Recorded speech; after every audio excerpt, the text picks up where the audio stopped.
गुरुर्ब्रह्मा गुरुर्विष्णु गुरुर्देव महेश्वर गुरुरेव परं ब्रह्म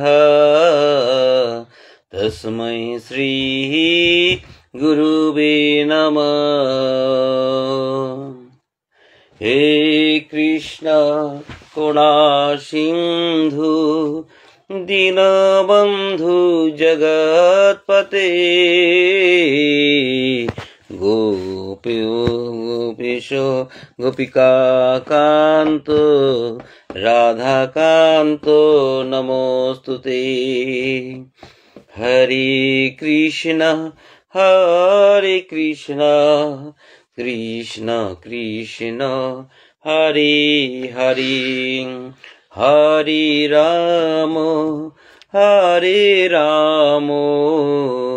राम राम हरे हरे। हरे कृष्ण कृष्ण कृष्ण हरे हरे हरे राम राम राम हरे हरे। हरे कृष्ण कृष्ण कृष्ण हरे हरे हरे राम राम राम हरे हरे। हरे कृष्ण कृष्ण कृष्ण हरे हरे हरे राम राम राम हरे हरे। শুভ সন্ধ্যা বন্ধুরা। আশা করি আপনারা সকলে ভালো আছেন। তো আজ বৃহস্পতিবার। তো আপনারা সকলেই জানেন যে বৃহস্পতিবার হলো গুরুবার বা লক্ষ্মীবার। তো গুরুবার অনেকে ধরে যে এটা হলো আপনার বৃহস্পতিবারটা কমন গুরুবার, কারণ হলো বৃহস্পতি হলো গ্রহের মধ্যে গুরু অর্থাৎ দেবতাদের গুরু ছিলেন, তাই যে বৃহস্পতিবারটা মানে বার হিসাবে তো গুরুবার বলে বেশি মানা হয়। অন্যান্য ইয়েতে আর কি আলাদা আলাদা চিন্তাধারাতে তো ওটাতে কি হয়, আলাদা আলাদা গুরুর আলাদা আলাদা বার থাকে। সে আমি বলছি না যে সকলেই মানে একই বারে গুরু বার হয়, কিন্তু বিশেষভাবে দেখা গেছে বৃহস্পতিবারই ম্যাক্সিমাম আর কি ধর্মাবলম্বী যারা মানে তারা ওই বৃহস্পতিবারটাকে গুরুবার বলে বেশি স্বীকার করে বা মানে আর কি। তো যাই হোক, গুরুবার হতে গুরু আমি তো রাম ঠাকুরের আশ্রিত, তো এই আর কি গুরুরই আপনারা সকলেই জানেন যে আমাদের ঠাকুরের বেদবাণী আছে। তো বেদবাণীর কথা ভাবলাম আপনাদের সাথে শেয়ার করব। তো আজকে বেদবাণী আমি আপনাদের কাছে পাঠ করব, আপনারা শুনবেন, আশা করি ভালো লাগবে। তো এই যে পাঠ পড়ার কথাটা আমি আবার স্মরণ করে দিই, কারণ কি সকলেই আমার ভিডিও প্রতিদিন দেখছে না, তো হয়তো কখনো দেখছে যারা নেক্সট দিন দেখছে না বা যারা নতুন করে দেখছে তাদেরকে জানিয়ে দিই আর কি।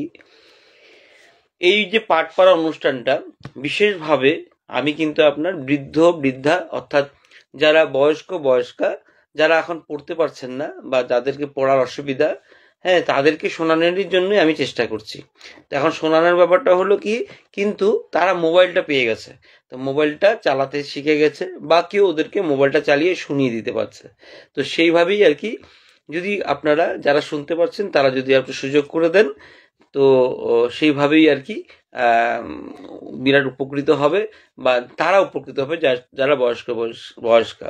আর যারা বর্তমান মোবাইলটা নিয়ে বসে আছেন বা দেখছেন তারা উপকৃত হবে। কারণ কি, আমি একটা কথা বলছিলাম, এটা আমার কথা না, যে পাঠ পড়ে, যে পাঠ শোনে আর যে পাঠ শোনানোর ব্যবস্থা করে দেয় তারা ইকুয়ালি ভাগ পায়। যাই হোক, আমি আজকে রাম ঠাকুরেরই একটা বই, যেটা একটা বই মানে কি, এটা আপনার একটা চিঠিটাকেই বই আকারে আর কি প্রকাশ পাওয়া হয়েছে। তো সেই বইটাই আপনাদের কাছে আমি আজকে উপস্থাপন করব। আশা করি ভালো লাগবে, সঙ্গে থাকবেন। তুমি এখানে বসো, এখানে বসো। এই হলো বেদবাণী। আমাদের রাম ঠাকুর আছে তো, যারা আছে তারা সকলেই জানে ব্যাপারটা। এ হলো বেদবাণী, এটা প্রথম খণ্ড, মানে এটা 1 নম্বর পার্ট। তো এটা হলো বেদবাণী। তো 3টে পার্ট আছে আমাদের, তিনটে আলাদা আলাদা রঙের। তো 4 নম্বরে একটা হওয়ার কথা ছিল, তারপর কিন্তু আমার কাছে নেই বা সেরকম প্রকাশ পাইনি, তো আমি ঠিক জানি না ব্যাপারটা। তো 3টে পার্টের কথা আমি বলবো, 3টে পার্ট আমার কাছে আছে, তো আপনাদেরকে আমি পড়ে পড়ে শোনাবো। আর এটার মধ্যে এমন এমন কথা আছে যেটা মানে খুব কাঁচা ভাষায় লোকের কাছে জীবনের রহস্য আর জীবনের মানে অনেক সিক্রেট ঠাকুর বলে গেছেন। তো এই হলো বেদবাণী। তো বেদবাণী আমি ঠাকুরের ছবি একটা দেওয়া আছে, আমি আপনাদের দেখাই। ছবি আছে, এ হলো ঠাকুর, আপনারা দেখতে পাচ্ছেন এখানে লেখা আছে শ্রী রাম ঠাকুর। তো এই হলো রাম ঠাকুর, রাম ঠাকুরের ছবি। উনি কি করতেন, তো ওনার থেকে বিভিন্ন রকম মানে পরামর্শ বা যেটা আর কি সমাধান চেয়ে আর কি শিষ্যরা পাঠাতেন। তো ওই শিষ্যরা যখন পাঠাতেন সমাধান বা আপনার কোনো একটা সুবিচার বা পরামর্শ, উনি কি করতেন, কলমটা নিয়ে উনি জাস্ট মানে কাগজে সামনে রেখে কলমটা কাছেই যার কাছেই পেত, সেই কলম দিয়ে এক নাগারে লিখে যেতেন। আর সেই মানে যে লেখাটা, সেটার মধ্যে যে পাঠিয়েছে তার উত্তর সে পেয়ে যেত। আর এভাবে লিখতো যে তার মানে এইটা শুধু যে ওই যে লোকটা পাঠিয়েছিল জানার জন্য বা পরামর্শটা পাওয়ার জন্য,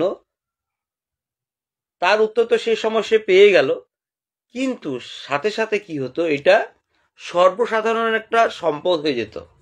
মানে ওটার মধ্যে সাধারণ লোকেরও একটা উপশম ঘটতো আর কি। কি বললাম বুঝতে পেরেছেন? রাম ঠাকুরের কাছে যখন ঠাকুরকে জানাতেন যে বিভিন্ন রকম সমস্যার সমাধানের জন্য, সেই সমস্যার সমাধানের জন্য যখন ঠাকুরকে জানাতেন যে ঠাকুর বা বাবা বা দয়ালরাম, তুমি আমার এই প্রবলেম হয়েছে, এই অসুবিধা হয়েছে, তো কি করি? তো ঠাকুর যখন চিঠিটা পেতেন, চিঠির প্রতি উত্তর দেওয়ার জন্য উনি জাস্ট কাগজটা নিয়ে, কারো থেকে কলমটা নিয়ে যে লেখা শুরু করতেন, একদম শেষ হলেই থামতেন। সম্পূর্ণ শেষ হতো, তারপর তার লেখা শেষ হতো, লেখাটা শেষ, মানে কন্টিনিউ হাত চলছে, লেখাটা শেষ হতো, চিঠিটাও শেষ। কখনো ছোট, কখনো মাধ্যম, কখনো বড়। তো উনি বড় চিঠি জেনারেলি লিখতেন না, ছোট আকারে লিখতেন। তো ওখানের মধ্যেই যে পাঠিয়েছিল তার উত্তরটা ওখানে পাওয়া যেত। আর তার সাথে উনি উত্তরটা এইভাবে রচনা করে গেছেন বা উনি এইভাবে লিখছেন, এটার মধ্যে সর্বজনের একটা উপশম ঘটতো, সর্বজনের সমস্যার উপশম ঘটতো। তা এই ধরনের চিঠিগুলো যখন মানে পাওয়া গেছে ভিন্ন ভিন্ন মানে আপনার গুরু ভ্রাতাদের থেকে, তখন এইটাকে একটা মানে পুস্তক আকারে আপনার বার করা হয়েছে। তো প্রথমে একটাই ছিল, পরে দেখলো যে অনেক চিঠি আর আসলো, তখন 2য় খণ্ড, আর শেষে 3য় খণ্ড আপনার প্রিন্ট হয়ে আসছে।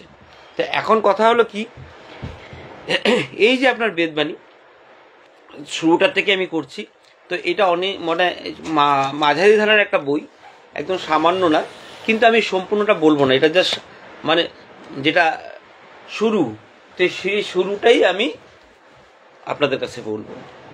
1 মিনিট।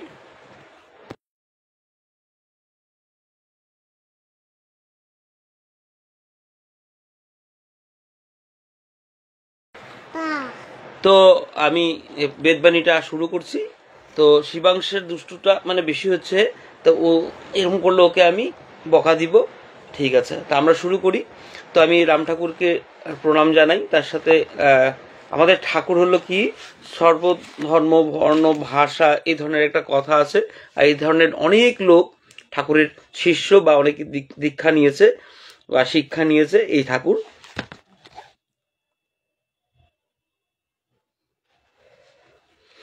তো ঠাকুরের এই রূপটা দেখালাম আমি।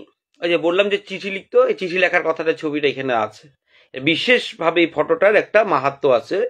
ঠাকুর যারা গুরু ভ্রাতারা বিভিন্ন রকম সমস্যা নিয়ে ঠাকুরের কাছে জানতে চাইতো, সেই যে পরামর্শটা বা সেই উত্তরটা দিতেন, সেটাই কিন্তু সর্বজন বিদিত, যেটা আপনার একটা উত্তর বা একটা বিরাট বড় সম্পদ হয়ে আছে। তা আমি আজকে প্রথম খণ্ডটা পাঠ করব, আর সেখানে পুরোটার হবে না, যা সামান্যই। তো আমি এটা পড়ছি, আর আপনাদের যদি পারি আমি মাঝে মাঝে চেষ্টা করব আপনার বোঝানোর, কিন্তু আজ অতটা আমি করব না, সামান্যই জাস্ট মানে এখানে শুরুটা আর কি, যেটা মুখবন্ধ সেটাই আমি করব।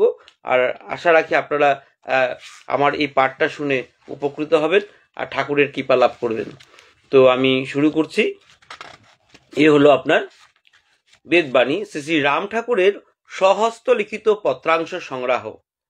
আমি আবার বলি, বেদবাণী হলো একটা শ্রী শ্রী রাম ঠাকুরের স্বহস্ত, নিজে হাতের লেখা স্বহস্ত লিখিত পত্রাংশ, মানে পত্রের অংশ, পত্র মানে হলো চিঠি, চিঠির অংশ সংগ্রহ, সব সংগ্রহ করে এটা একটা পুস্তক আকারে বার করা হয়েছে। ঠিক আছে, আমি আবার বলি, বেদবাণী এমন একটা পুস্তক যেটা কি বললাম, শ্রী শ্রী রাম ঠাকুরের স্বহস্ত, নিজেই লিখে গেছেন, স্বহস্ত পত্রাংশ, মানে পত্রের সম্পূর্ণ ভাগটা না, যেটা বিশেষ অংশ সেইটা নিয়ে সংগ্রহ করে একটা পুস্তক আকারে প্রকাশ। এই হলো আপনার প্রথম খণ্ড, আপনারা দেখে রাখুন। তো এই আর কি প্রথম খণ্ডের আমি আজকে, আর এই বইটা যে প্রকাশ হয়েছিল, আর এইটা বলে রাখা দরকার, কারণ কি এটা কলিকাতার, যা আপনাদের জানা দরকার, এটা কোথাকার কিভাবে আসলো। কলিকাতা বিশ্ববিদ্যালয়ের ইতিহাসের যে প্রাক্তন আশুতোষ অধ্যাপক ডক্টর ইন্দুভূষণ বন্দ্যোপাধ্যায় ওনার কর্তৃক সম্পাদিত এই বই। আমি আবার বললাম, ডক্টর ইন্দুভূষণ বন্দ্যোপাধ্যায় কর্তৃক এই বই, মানে বেদবাণী। ঠিক আছে, আর এই লাস্ট যেটা প্রকাশ হয়েছিল 1425 সাল বাংলা, আর হলো আপনার শ্রী শ্রী কবীরধাম কর্তৃক প্রকাশিত হয়েছিল। তখন যে মহন্ত মহারাজ ছিলেন শ্রীমৎ অশোক কুমার চট্টোপাধ্যায় মহন্ত মহারাজ। এই লাস্ট যেটা, তার আগে তো শুরু হয়েছে, লাস্ট যে আপনার এটা মানে পুনর্মুদ্রণ হয়, তো এটা 1425 বাংলার, সেটাই আমি পাঠ করছি। গুরুর বচ্চ সত্যম সত্য মনত। আমি মুখবন্ধটা পাঠ বলছি, তা আপনারা অনেক কিছু এখান থেকে জানতে পারবেন, বেশি না, 1 2 3 4 1 2 3 4 পৃষ্ঠা আছে মুখবন্ধ, আপনারা শুনলেই বুঝতে পারবেন। আশা করি আপনারা সঙ্গে থাকবেন আর জানতে পারবেন অনেক কথা। তো সঙ্গে থাকবেন, আমি পাঠ শুরু করলাম। মুখবন্ধ। শ্রী শ্রী ঠাকুরের অপর করুণায় তাহার স্বহস্ত লিখিত পত্রাবলীর প্রথম খণ্ড প্রকাশিত হইল। প্রায় 20 বছর পূর্বে আমি এই পত্রাবলী সংগ্রহ করিতে আরম্ভ করি এবং ব্যক্তিগত কথাগুলো বর্জন করিয়া সারাংশ সমূহ তাহার নিজস্ব ভাষায় লিখিয়া রাখি। যতদূর স্মরণ হয়, প্রায় 3 বছর এই কার্যে ব্রতী ছিলাম। এই সংগ্রহ আমি আমার নিজের জন্যই করিয়াছিলাম এবং তখন মনে হইয়াছিল যে যাহা হইয়াছে তাহাই যথেষ্ট। তো এখানে একটা কথা বলি, অনেকে কি করে, যেরকম মানে নিজের গুরু তো কিছু ভালো জিনিস পায়, তো সংগ্রহ করে রেখে দেয় নিজের কাজের জন্য। ঠিক একই এখানে যে লেখক বললাম ডক্টর ইন্দুভূষণ বন্দ্যোপাধ্যায়, উনিও ঠিক ওই ধরনেরই, মানে কোনো চিঠি পেয়ে সংগ্রহ করেছিলেন, যে নিজের একটা সম্পদ হিসাবে মানে গণ্য করে নিয়েছিলেন। আর তিনি তখন সেই সময় বলছেন, তখন মনে হয়েছিল যে যাহা হইয়াছে তাহাই যথেষ্ট। ইহা সাধারণে প্রচার করিবার ইচ্ছা আমার আদৌ ছিল না। এই বিষয়ে শ্রী ঠাকুরের সঙ্গে কখনো কোনো আলোচনা করি নাই। এখানে ঠাকুরের কথা, শ্রী রাম ঠাকুরের কথা বলা হয়েছে, আর যে মানে আমি বলছি সে হলো ডক্টর ইন্দুভূষণ বন্দ্যোপাধ্যায়, ওনার কথা বলা হয়েছে। তো উনি যে চিঠির যে ছোট ছোট পত্রাংশ, সেই পত্রাংশগুলোর কথা পেয়েছে, আর চিঠিগুলো পাওয়ার পরে উনি একটা বিরাট বড় মানে সম্পদ হিসাবে পেয়ে যথেষ্ট বলেই গণ্য করেছে। কিন্তু এই বিষয়ে যে কিছু একটা হবে সেটা কখনো ভাবে নাই, আর ঠাকুরের সাথে কোনোদিনও আলোচনা বা ডিসকাস করেনি। শ্রী ঠাকুরের সঙ্গে কখনো কোনো আলোচনা করি নাই। অবশ্য অনেকে এই সংগ্রহ আমার নিকট হইতে নকল করিয়া নিয়াছেন এবং নকলের নকল অনেক হইয়াছে বলিয়া জানি। তো ওনার কাছে যে কিছু কিছু যেটা কালেকশন, সেই কালেকশনগুলো তো ওনার থেকে কেউ কেউ মানে নিয়েছে। তা আমি 1 মিনিট সময় নিলাম, ওই দরজাটা বন্ধ করে দিই, বারবার করে শিপন আসছে যাওয়া আসা করছে। 1 মিনিট, হ্যাঁ আমি বন্ধ করে দিচ্ছি।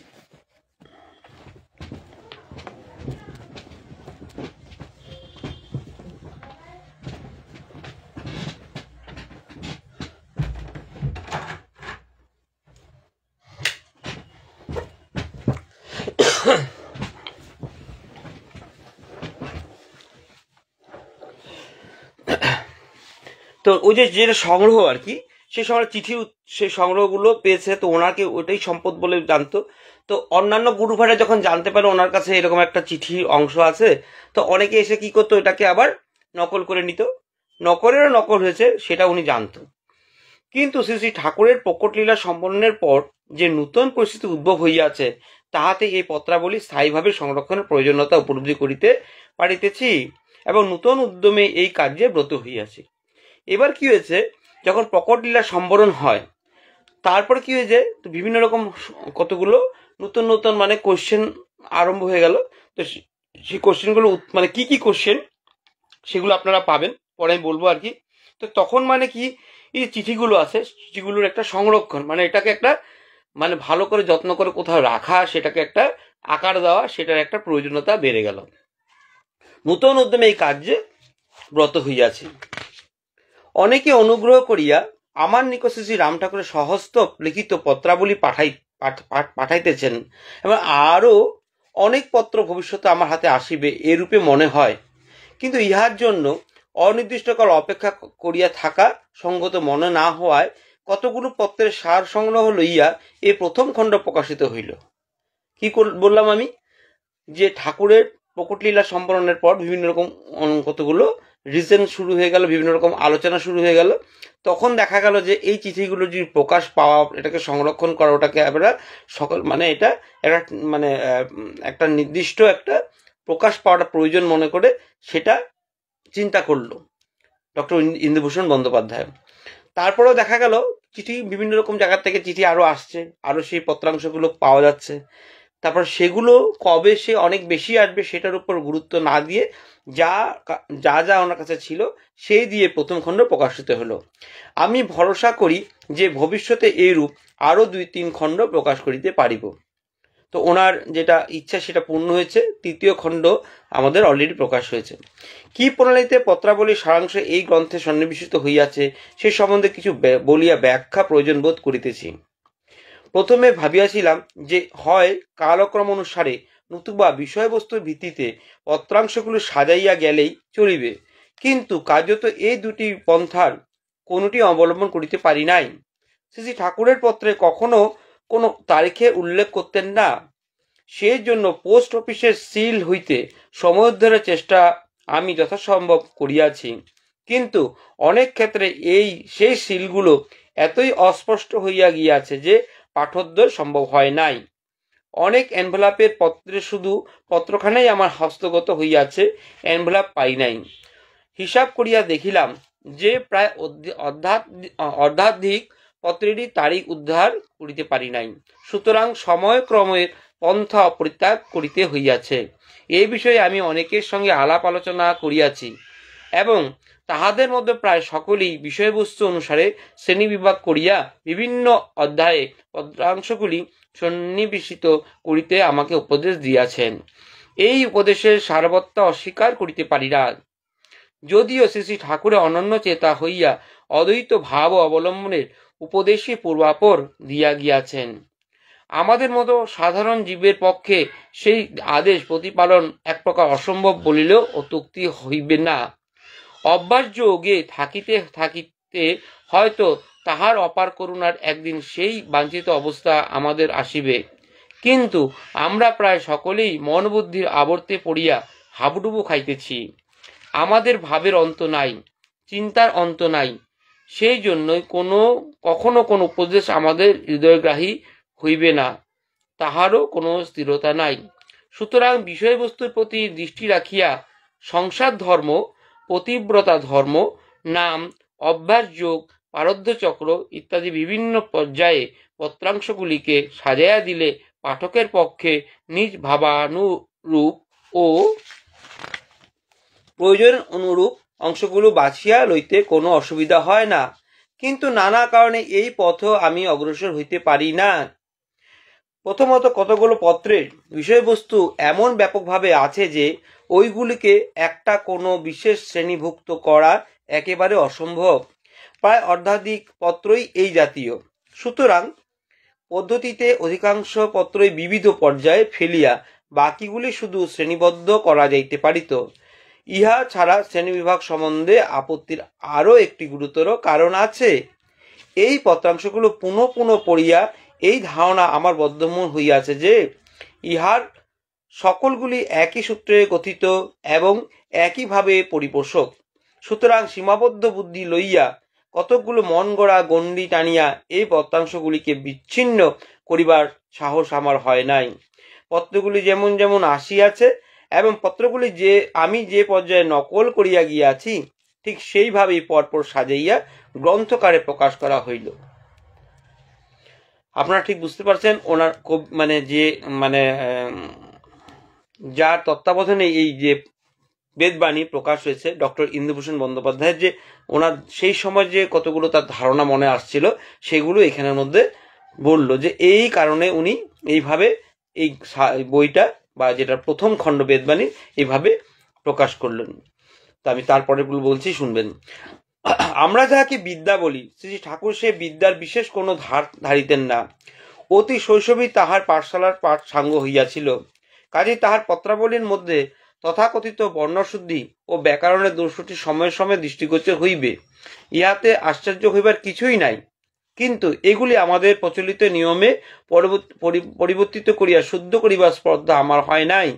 একদিন যখন শ্রী শ্রী ঠাকুর পত্র লিখিতেছিলেন তখন জনৈক গুরুভ্রাতা তাকে জিজ্ঞাসা করিয়াছেন, আপনি লিখিতে নয়ে দীর্ঘই দিলেন কেন? তাহাতে তিনি উত্তর দিয়েছেন, কেন, আপনার কি বুঝতে কোনো কষ্ট হইতেছে?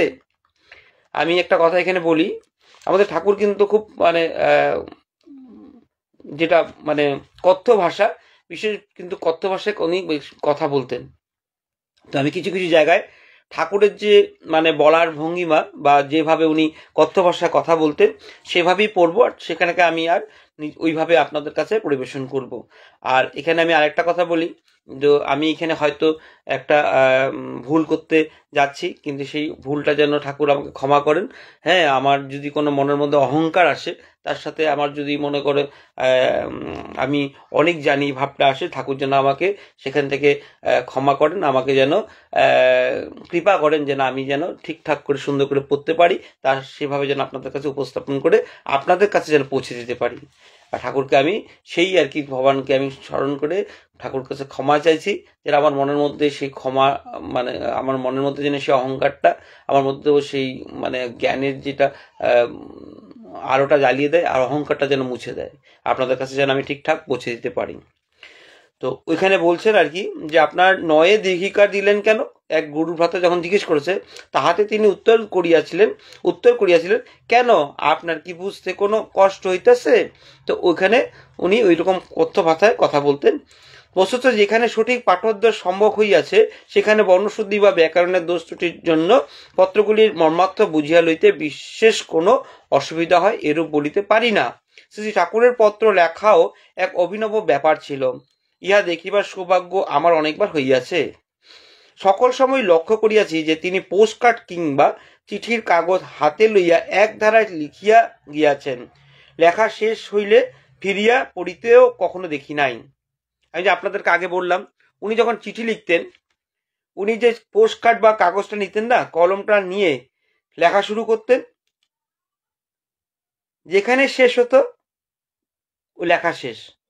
তার ওখানের মধ্যে দাড়ি কমার জন্য কখনো অপেক্ষা করে বসতেন না। ওনার যেটা বলার আছে, গুরু ভ্রাতারা বা যারা অসুবিধায় আছে বা বিভিন্ন রকম সমস্যার সমাধান চায়, তো উনি কি করতেন, ওই সমস্যার উত্তর দিয়ে তার সাথে যেটা ওনার কথা সম্পূর্ণ শেষ করে শেষ সম্পূর্ণ করতেন। উনি আটকাতেন না। কি বললাম আমি আবার পড়ি, ইহা দেখিবার সৌভাগ্য আমার অনেকবার হইয়াছে। সকল সময় লক্ষ্য করিয়াছি যে তিনি পোস্টকার্ড কিংবা চিঠির কাগজ হাতে লইয়া এক ধারায় লিখিয়া গিয়াছেন। লেখা শেষ হইলে ফিরিয়া পড়তেও কখনো দেখি নাই। আমার সর্বদাই মনে হইয়াছে যে চিঠিখানা যেন আপনিই লেখা হইয়া গেল, শ্রী ঠাকুরের হাতখানা নিমিত্ত মাত্র। মানে চিঠিটা যেন এমনি এমনি হয়ে গেছে এমন করে তিনি লিখতেন, মনে কি অলরেডি একটা মেশিনের মতো আপনা আপনি যেন চিঠিটা লেখা হয়ে গেল।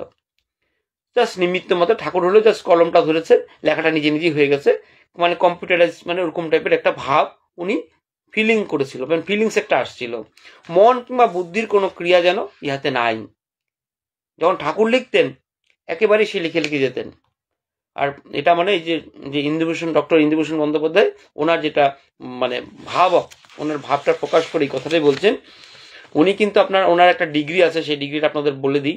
উনি কলকাতা বিশ্ববিদ্যালয়ের ইতিহাসের প্রাক্তন আশুতোষ অধ্যাপক ডক্টর ইন্দুভূষণ বন্দ্যোপাধ্যায়। উনি MA PRSPHD ওনার ডিগ্রিটা, সেই সময় এটা সাংঘাতিক ডিগ্রি একটা। যাই হোক, শ্রী ঠাকুর হাতখানা নিমিত্ত মাত্র, মন কিংবা বুদ্ধির কোনো ক্রিয়া যেন ইহাতে নাই। কথাটা জটিল কিন্তু এবং পরিস্পষ্ট করা অত্যন্ত দুষ্কর, কিন্তু আমার এই বাস্তব অভিজ্ঞতার পর শ্রী ঠাকুরের পত্রাবলীর সামান্য পরিবর্তনও করিতেও সাহস হয় নাই। যদি কোথাও কিছু হইয়া থাকে অসাবধানতার বশত হইয়াছে।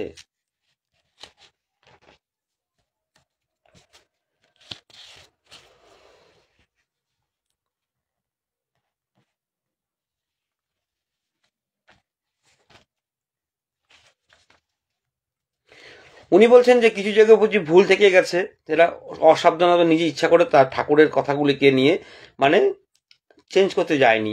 যদি কোথায় কিছু হইয়া থাকে অসাবধানতার বশত হইয়াছে। পত্রাংশগুলি অবিকল রাখিতে যথাশক্তি প্রয়াস পাইয়াছে, কিন্তু অনেক পুরাতন পত্রে, বিশেষত পেন্সিলে লেখা পত্রগুলির সম্পূর্ণ উদ্ধার সকল সম্ভব হয় নাই। যেখানে কোনো প্রকারে পাঠোদ্ধার করিতে পারিয়াছি কিন্তু নিঃসন্দেহ হইতে পারি নাই, সেই স্থলে প্রশ্নবোধক চিহ্ন, মানে যেখানে চিঠিগুলোর অংশ সেখানে প্রশ্নবোধক চিহ্ন দেওয়া আছে, সেই রূপে স্থলে প্রশ্নবোধক চিহ্ন যোজন করিয়া আমার সন্দেহের ইঙ্গিত রাখিয়াছি। যেখানে পাঠোদ্ধার একেবারে সম্ভব হয় নাই সেখানে এক ধরনের চিহ্ন, নিজের প্রয়োজন মতো এক বা একাধিক শব্দ সেখানে একটা অবলিক দিয়ে তৃতীয় বন্ধনী দিয়ে ব্যবস্থা রাখা হয়েছে।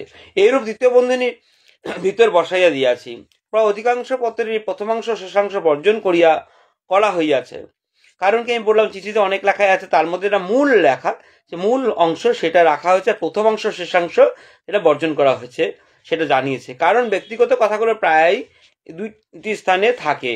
তো দুইটি স্থানে মানে কারো কেমন আছে কি আছে সেই আর কি মানে বার্তালাপ বা সেই শুরুটা, তো সেই জিনিসটা উনি বাদ দিয়েছেন। এবং শেষের দিকটা এটা করলে এটা হবে, ওটা করলে এটা হবে, ওই ধরনের যে অংশটা সেই অংশটা উনি বাদ দিয়েছেন, প্রথম ও শেষাংশ। আর মাঝখানে যেটা অংশ সেটা হলো ওই যে ব্যক্তি ঠাকুরকে তার নিজের সমস্যার সমাধানের জন্য চিঠি লিখেছিলেন, তা সেই চিঠির উনি উত্তর পেতেন, কিন্তু সেই উত্তরের মধ্যেই সর্বজন বিদিত টাইপের, মানে সকলেরই একটা সম্পদ হিসাবে ছিল, যেটাতে সকলেই যারাই শুনবে, যারা পড়বে তাদের একটা আপনার সমাধান পাওয়া যায়। যাই হোক, কথাগুলো প্রায় এই দুটি স্থানে থাকে দেখিয়াছি। এই দুই স্থানে কোনো নির্দেশ দেওয়া হয় নাই, কিন্তু যেখানে প্রয়োজনীয় অংশের মধ্যে হইতে কোনো অংশ ছাড়িয়া দেওয়া হইয়াছে সেখানে এইরূপ কয়েকটি বিন্দু বিন্দু চিহ্ন দিয়া ইঙ্গিত করিয়াছি। পরিশেষে বক্তব্য এই যে কেহ আমি আপনাদেরকে একটা কথা বলে রাখি, এই যে বেদবাণী যে পড়ছি, যারা পড়তে সমর্থ বা তার মানে সব ঠিক আছে তারা নিশ্চয়ই এই বইটা পড়বেন। হ্যাঁ, বেদবাণী প্রথম খণ্ড। তা আমি জাস্ট পাঠ করছি, আর পাঠের মানে আসল কথাই হলো কি, যারা বৃদ্ধা, যারা বয়স্কা, যারা পড়তে পারছেন না তাদেরকে শোনানো। তো শোনানোটা যারা মোবাইল হাতে আছে তারা শোনানোর ব্যবস্থা করবে, আর যারা মোবাইল চালাতে জানে তারা এটা যেন দেখে। কারণ কি, স্কিপ না করে দেখলে কি হবে, তার ওই যে বললাম, যে পাঠ করে, যে শোনে আর যে শোনানোর ব্যবস্থা করে তাদের একই ভাগ হয়। তো ধন্যবাদ বন্ধুরা, সাথে থাকবেন। পরিশেষের বক্তব্য এই যে কেহ আমাকে এই গ্রন্থে কিছু কিছু টিকা টিপ্পণী সংযোজন করিবার কথা বলিয়াছিলেন, কিন্তু আমি ব্যক্তিগত অভিজ্ঞতা হইতে বলিতে পারি যে শ্রদ্ধা সহকারে এই পত্রাংশগুলো পুনঃ পড়িলে ইহার মর্মার্থ ক্রমেই পরিস্পষ্ট হইয়া উঠে, এবং যত বেশি পাঠ করা যায় ততই নতুন নতুন ভাবের উদ্দীপন হইয়া থাকে। কখনো কখনো বিভিন্ন পত্রাংশগুলির মধ্যে আপাত দৃষ্টিতে যে সকল অসামঞ্জস্য পরিলক্ষিত হয় তাহারও সুনিশ্চিত মীমাংসা হইয়া যায়।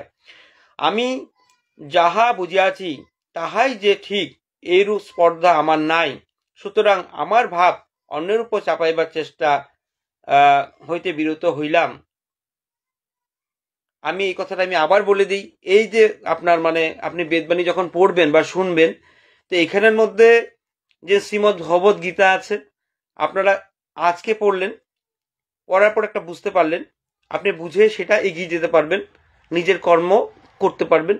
ঠিক আমাদের এই রাম ঠাকুরের যে বেদবাণী বললাম না, যখন আপনারা সেগুলো পড়বেন, পড়ার পর আপনি একটা উত্তর পাবেন, সেই উত্তরটা কিন্তু আপনার যথেষ্ট শক্তিশালী আর যথেষ্ট আপনার সেই সময়ের জন্য কার্যকরী।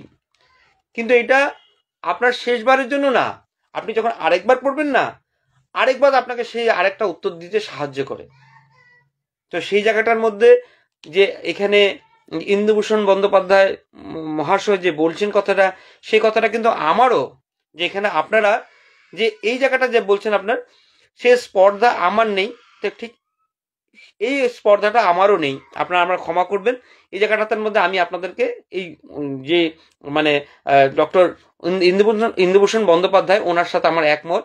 এখানের মধ্যে আমি আপনাদেরকে জাস্ট মনে করিয়ে দিব, বা ওই জায়গাটার পাঠটা পড়িয়ে দিব, বা আপনাদের চেষ্টা করব যতখানি পারি আমার যেটা চিন্তা সেটা আপনাদের কাছে উপস্থাপন করা, কিন্তু সেটা শেষ চিন্তা না। কারণ কি, যখন আপনি পড়ছেন তখন আপনি একটা উত্তর পাবেন, 100% পাবেন, সেখান থেকে আপনারা নিজেকে সেভাবে শক্তি পেয়ে এগিয়ে নিতে পারবেন। কিন্তু পরে যখন আপনারা সেই পার্টটাই যখন পড়বেন, সেই অংশটাই পড়বেন, তখন কিন্তু আপনার অন্যান্য অনেক প্রশ্নের উত্তর কিন্তু সেখানে লুকিয়ে থাকে। তার জন্য যে সেটাই শেষ, সেটা আপনারা মনে করবেন না। কারণ কি, এটা হলো এমন ধরনের একটা পার্ট বা এখানে অংশ যেটা আপনার সময় সময় আপনাকে আলাদা আলাদা ভাবে উত্তর দেওয়ার চেষ্টা করে, একেবারে আপনার শ্রীমদ্ ভগবদ গীতার মতো। তার জন্য এটাকে আপনার একটা মানে আমাদের অনেক উত্তর দেওয়ার একটা বই আমরা মনে করি। আর সেটা আমাদের না, মানে আমি বলবো সকলেরই। কারণ কি, এই ধরনের পাঠগুলো কি হয়, ধর্ম বর্ণ ভাষা নির্বিশেষে সকলের জন্য এই পাঠ বইগুলো বানানো হয়। এখানে কি বলছে, আমি যাহা বুঝিয়াছি তাহাই যে ঠিক, এরূপ স্পর্ধা আমার নাই। সুতরাং আমার ভাব অন্যের উপর চাপাইবার চেষ্টা হইতে বিরত হইলাম। সেম একই আমি আপনাদের বললাম যে কিছু কিছু জায়গার মধ্যে হয়তো আমি সে স্পর্ধা হয়তো আমার মানে চেষ্টা করব, কিন্তু এটার জন্য সেটাই শেষ চেষ্টা না, সেটার জন্য আপনারা আমাকে ক্ষমা করবেন। হ্যাঁ, এটা ভালো করে শুনবেন। মহাজনের বাক্যই আছে, যার যে ভাব তার সেই সর্বোত্তম। কি বললাম, যার যে ভাব তার সেই সর্বোত্তম। এবং শ্রী ঠাকুরও অনেক সময় বলতেন, সর্বথা ভাগবতম গ্রাহ্যং নচ ভাষ্যং নচ টিকা।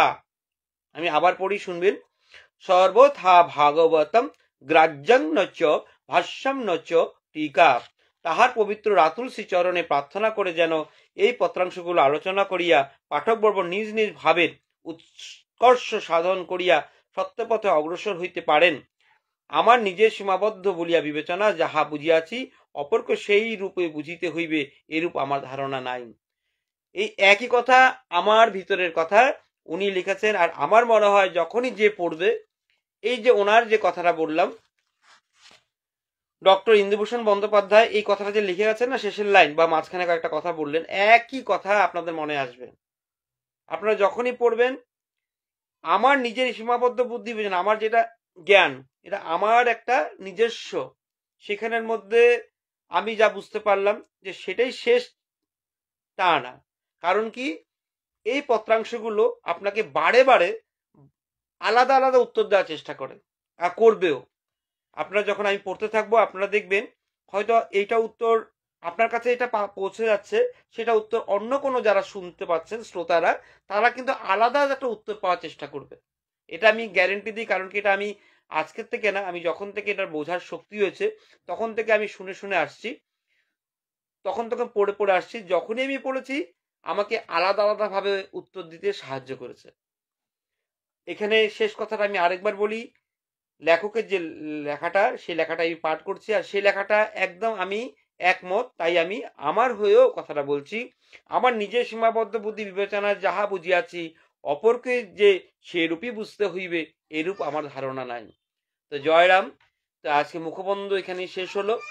আমি সময় আপনাদের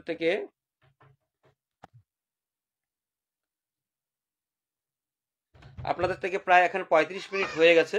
তা আমি চেষ্টা করছি আরেকটুখানি করার জন্য। তো যদি সুবিধা হয় আপনারা সাথে থাকবেন। আর 1 মিনিট, আমার ছেলেটা আবার আসছে, 1 মিনিট আমি ওদের খুলে দেওয়ার চেষ্টা করছি, 1 মিনিট।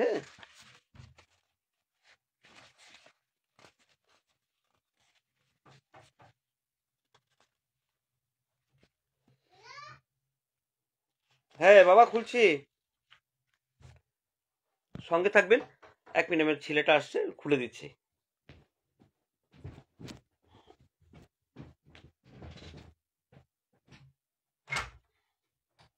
বারবার করে যাওয়া আসা করবে না, ওরা খারাপ পাবে না। চুপচাপ বসে থাকো, হ্যাঁ বসে বসে শোনো।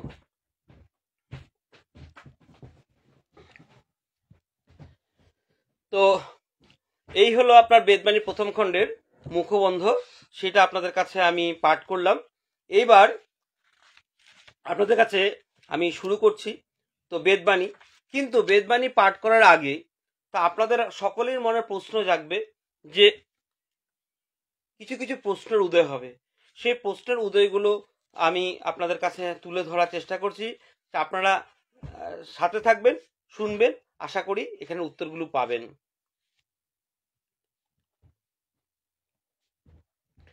পরিচয়। যে লোকোত্তর মহাপুরুষের পত্রাবলীর সারাংশ এই গ্রন্থে সন্নিবেশিত হইল, পাঠকবর্গের অবগতির জন্য তাহার একটি সংক্ষিপ্ত পরিচয় গ্রন্থারম্ভে জুড়িয়া দিতে অনেকেই আমাকে অনুরোধ করিয়াছেন। আমি এই অনুরোধের যৌক্তিকতা অস্বীকার করিতে পারি না। কি বললাম বুঝতে পেরেছেন? আমি যখন রাম ঠাকুরের এই যে বেদবাণী আপনাদের কাছে আমি উপস্থাপন করব, তা আপনাদের একটা চিন্তা আসবে যে রাম ঠাকুর কে, বা রাম ঠাকুর সম্বন্ধে কিছু জানিই না, তো ওনার পাঠটা আমি শুনবো, তো ওনার বিষয়ে একটু জানলে বেশি ভালো হতো, তাহলে ব্যাপারটা আমাদের আরো মানে কথাগুলো শোনার আরো ইচ্ছে জাগতো। তো রাম ঠাকুর কি, সেই একই কথা যখন লেখক ইন্দুভূষণ বন্দ্যোপাধ্যায়কে লোকেরা বললে বলে জানাতে আরম্ভ করলো, তো উনিও ব্যাপারটা সেই উপলব্ধিটাই হলো যে অনুরোধটা আসছে যে রাম ঠাকুরের বিষয়ে একটু জানানোর জন্য। আমি সেই অনুরোধের যৌক্তিকতা অস্বীকার করিতে পারি না। শ্রী ঠাকুরের আশ্রিত বর্গের মধ্যে এমন অনেকেই আছেন যাহাদের তাহার সাহচর্যের সুযোগ অতি অল্পই হইয়াছে, এবং স্বভাবতই তাহারা ঠাকুরের সম্বন্ধে অনেক কিছুই জানিবার জন্য উৎসুক হইয়া রহিয়াছেন। তো ঠাকুরের সম্বন্ধে অনেকেই জানতে চেষ্টা করেছেন, বা অনেকে জানার ইচ্ছা হয়েছে, অনেকে জানেন না ভালো করে। শুধু ওই যে একটা মন্ত্র বা একটা পুজো সেই নিয়ে, বা সত্যনারায়ণের পাঁচালী বা সত্যনারায়ণ পুজো, সেটাতেই তো সীমাবদ্ধ থাকে না। তো ঠাকুরকে জানতে হয়, ঠাকুরের বিষয়ে মানে চেষ্টা করতে হয় যে আরো জানা, আরো শেখা, বা আরো না জানলেও সামান্যটুকু জানা, যে যতটুকু নিয়ে ঠাকুরকে আমরা মানে নিয়ে চলবো। তো ঠাকুরের যেটা আমরা দীক্ষা মন্ত্র বা শিক্ষা মন্ত্র যাই যেটাই বলুন, সেটা নিয়ে যখন আমরা চলবো সেটাই যথেষ্ট, সেটাই অস্বীকার করছি না। কিন্তু ঠাকুর সম্বন্ধে একটা অনেকের জানার ইচ্ছে জাগে, আর সেই জানাটা মানে আর হয়েই ওঠে। তো সেই জানাটা কতটুকু হবে, তো সামান্য বা বিশেষভাবে সেটা পরে নির্ভর করে। প্রথম কিন্তু জানতে হবে, প্রথম যেটা সামান্যটুকু, সেটা সামান্যটুকু প্রথম জানার পরেই আরো মানে বিশেষ করে জানার চেষ্টাটা আরো বাড়ে, পরে বাড়ে, কিন্তু সামান্যটুকু জানাটার প্রয়োজন আছে। যাই হোক, তো শ্রী শ্রী ঠাকুরের আশ্রিত বর্গের মধ্যে এমন অনেকেই আছেন যাহাদের তাহার সাহচর্যের সুযোগ অতি অল্পই হইয়াছে, এবং স্বভাবতই তাহারা ঠাকুরের সম্বন্ধে অনেক কিছু জানিবার জন্য উৎসুক হইয়া রহিয়াছেন। পক্ষান্তরে এই পত্রাবলী হয়তো এমন অনেকের হাতে পড়িবে যারা ঠাকুরের সম্বন্ধে কিছুই জানেন না। এই যে বললাম, হয়তো যারা অনেকে শুনছেন আমার কথা, আমাকে চেনেন, কিন্তু আমি যে পাঠ পড়ছি হয়তো আপনাদের অনেকের ভালো লাগছে, অনেকের ঠিক কেমন লাগছে বুঝতে পারছি না। বা আমার যে উদ্দেশ্য, আমি আবারও বলে দিই, বৃদ্ধ বৃদ্ধা বয়স্ক বয়স্কা যারা মোবাইল চালাতে মানে এখন শিখেছেন, শুনছেন কিন্তু পাঠ পড়তে পারছেন না, তাদেরকেই শোনানোর ব্যবস্থা। আর সেই আমার উদ্দেশ্য নিয়ে এই পাঠ করছি। কিন্তু তারা হয়তো রাম ঠাকুরের কথা আমি বলছি, বা রাম ঠাকুরের এই বইটা যে বেদবাণী, অনেকের কাছে রাম ঠাকুর অজানা থাকতে পারে। তাই রাম ঠাকুরের বিষয়ে একটু জানানো, বা রাম ঠাকুর যে কে, ওনার বিষয়ে একটু জানাটা খুবই প্রয়োজন। তো পড়িবে যাহারা ঠাকুর সম্বন্ধে কিছুই জানেন না, এবং তাহাদের এই বিষয়ে একটা কৌতূহল হওয়া নিতান্ত স্বাভাবিক। সুতরাং শ্রী রাম ঠাকুরের শ্রী ঠাকুরের একটি জীবনী যে লিখিয়া দেওয়া প্রয়োজন, ইয়া অস্বীকার করিতে পারি না। তাই ঠাকুরের একটা ছোট্ট আকারে জীবনী আপনাদের কাছে আমি বলবো, আপনারা শুনবেন। একদম সামান্য, হ্যাঁ, পুরো ইয়েটাই হবে, এখানে হবে না, তাই ছোট আকারে তো ঠাকুরের জীবনীটা এখানে দেওয়া হয়েছে, আপনারা শুনবেন। তো কিন্তু নানা কারণে আমি অধিক দূর অগ্রসর হইতে পারিতেছি না। বন্ধুবর প্রভাতচন্দ্র চক্রবর্তী, তো সেই ইন্দুভূষণ বন্দ্যোপাধ্যায় তার বন্ধু প্রভাতচন্দ্র চক্রবর্তী মহাশয় তাহার পরিকল্পিত শ্রী শ্রী রাম ঠাকুরের জীবনী, উনিও ঠাকুরের সম্বন্ধে বই লিখে গেছেন। সেই যে বইটা শ্রী শ্রী রাম ঠাকুরের জীবনী ভূমিকায় লিখিয়াছিলেন, যদিও দুর্মমনীয় ইচ্ছার তাড়নায় আজ তাহার মহাপুরুষ চরিত লোকালোচনের অগোচরে আনিতেছি, তথাপি আমার এই উদ্যম যে তাহার সর্বথা অনভিপ্রেত তাহাতে বিন্দু মাত্র সন্দেহ নাই। এটাও সত্যি কথা কি ঠাকুর নিজেকে কখনো প্রকাশ করতে চায় নাই। তো ঠাকুর মানে নিজের প্রকাশ বা নিজের যেটা নিজের যেটা আপনার অ্যাডভার্টাইজ যেটা বলতে থাকে না, যে আমি আমার নিজের কথা বলে বা আমি এই আমার মানে পুজো করো, আমি এই আমাকে না করলে এটা হবে না, এই ধরনের ঠাকুর কখনো চায় নাই। উনি নিজের যেটা মানে প্রকাশ করতে, সমাজ বা নিজেকে একটা সমাজের মধ্যে ঢালতে চায়নি, যে আমাকে পুজো করো, আমাকে গুণগান করো, আমাকে পুজো করলে এই হবে সেই হবে, এই জন্য কখনো চায়নি। ইনি লোকালয়ের থেকে দূরে লুকিয়েই থাকতেন। কিন্তু ওই যে বললাম যে নিজে আস্তে আস্তে প্রকাশ পেয়ে যায়, তো নিজে প্রকাশ করতে চায়নি, কিন্তু যারা গুরু ভাই বা যা আশ্রিত তারাই ওনাকে লোকের সামনে নিয়ে আসেন, বা তার মানে প্রচারটা নিজে নিজে হয়ে যায়। কিন্তু নিজে প্রচার করতে, নিজের প্রচার মানে আত্মপ্রচার করতে উনি কখনো চায়নি। অন্যায় বন্ধ করে যায়, এটা টেনে যাও, আত্মপ্রকাশ করতে বা আত্মপ্রচার করতে কখনো তিনি চাননি। তো এখানে যে শ্রী প্রভাতচন্দ্র চক্রবর্তী ওনার বইয়ের মধ্যে লিখেছেন, কি লিখেছেন আমি বলে দিই আবার, যদিও দুর্দমনীয় ইচ্ছার তাড়নায় আজ তাহার মহাপুরুষ চরিত লোকালোচনের গোচরে আনিতেছি, তথাপি আমার এই উদ্যম যে আমার সর্বথা অনভিপ্রেত তাহাতে বিন্দুমাত্র সন্দেহ নাই। যাহা শ্রী চরণে আত্মবিক্রয় করিয়াছি, তাহার কথা লিখিতে গিয়া অন্যায়কে ন্যায় বলিয়া মনে করি। নিয়ত পরিতাপের জগতে থাকিয়া এবং সুখ দুঃখের প্রবল আবর্তনে নিপতিত হইয়া যে কয়টি মুহূর্ত শ্রী শ্রী রাম ঠাকুরের গুণকীর্তনে শ্রী শ্রী ঠাকুরের গুণকীর্তনে, যাও তুমি, মা ই করে দিবে, যাও, যাও আস্তে আস্তে যাও, ভেরি গুড, বাই বাই, ঠিক আছে তুমি করে আসো। তো নিয়ত পরিতাপের জগতে থাকিয়া এবং সুখ দুঃখের প্রবল আবর্তনে নিপতিত হইয়া যে কয়টি মুহূর্ত শ্রী রাম ঠাকুরের গুণকীর্তনে অতিবাহিত করিতে পারিব, তাহাই আমার কুলস পঙ্কিল জীবন প্রবাহের মধ্যে অতি শুভক্ষণ। পরিশেষে সাক্ষাৎ দয়াবতার শ্রী রাম ঠাকুরের শ্রীচরণে আমার কাতর নিবেদন এই যে এই জীবন বৃত্তান্ত লিখিতে গিয়া তাহার অনভিপ্রেত কর্মানুষ্ঠান জন্য মাদৃশ্য নরাধমের অপরাধ তিনি যেন নিজ গুণ ক্ষমা করেন। আমি নিজের যতদূর শ্রী শ্রী রাম ঠাকুরকে শ্রী শ্রী ঠাকুরকে তাহার জীবন বৃত্তান্ত লিখিয়া প্রচার করার উদ্যমকে কখনো অনুমোদন করেন না। ঠাকুর জীবন বৃত্তান্ত নিয়ে প্রচার করার কথাটা কোনোদিনও নিজেকে সেটা তিনি ভালোবাসতেন না, তো নিজেকে লুকিয়েই রাখতেন। কিন্তু ওই যে বললাম যে গুরু ভ্রাতা, গুরু বোনরা বা যারা আশ্রিত বড়রা, তারা কি করতো, তারাই তাকে নিয়ে এমন পাগল হয়ে যেত, তো সেইভাবে উনি প্রকাশে বাধ্য হয়েছেন আসতে। তা আমি নিজেও এখানে লিখেছেন, আমি নিজেও যতদূর জানি শ্রী শ্রী ঠাকুর তাহার জীবন বৃত্তান্ত লিখিয়া প্রচার করিবার উদ্যমকে কখনো অনুমোদন করেন নাই। তো যাই হোক, এই স্থলে আমিও নিজে ক্ষমা চাই, ঠাকুর আমিও তোমার এই যে তুমি যেটা মনে চেয়েছিলা সেটা আমি মানে করতে চাই নাই, কিন্তু বর্তমান যে যুগের মানে মানে অবস্থা, সেই অবস্থাটা দেখে আমিও ওই যে পাঠটা যেন সকাল শুনতে পারে সেই ইয়ে করে আমি মানে ভাবলাম যে কথাগুলো যেন সবার কাছে পৌঁছে দিই। হ্যাঁ, কিন্তু দেওয়া হলো প্রচার করা, কিন্তু প্রচার করতে যাচ্ছি না, ঠাকুরের বইগুলো আপনাদের কাছে শোনানোর ব্যবস্থা করছি। সেটাতে যদি আমার কোনো রকম ক্ষমা মানে ভুল হয়, ঠাকুর যেন আমাকে ক্ষমা করেন, আমি ঠাকুর কাছে ক্ষমা চেয়ে নিচ্ছি। তো উনি কখনো নিজের প্রচার কখনো উনি চাইতেন না। আমি নিজেও যতদূর জানি শ্রী শ্রী ঠাকুর তাহার জীবন বৃত্তান্ত লিখিয়া প্রচার করার উদ্যমকে কখনো অনুমোদন করেন নাই। পক্ষান্তরে আমি নিজে যে এই কার্যের জন্য সম্পূর্ণ অনুপযুক্ত ও অনধিকারী সে সম্বন্ধে আমার বিন্দুমাত্র সন্দেহ নাই। বন্ধুবরের যে সাহস ছিল, সে সাহস যে আমার নাই, ইহা আমি মুক্ত কণ্ঠে স্বীকার করিতেছি।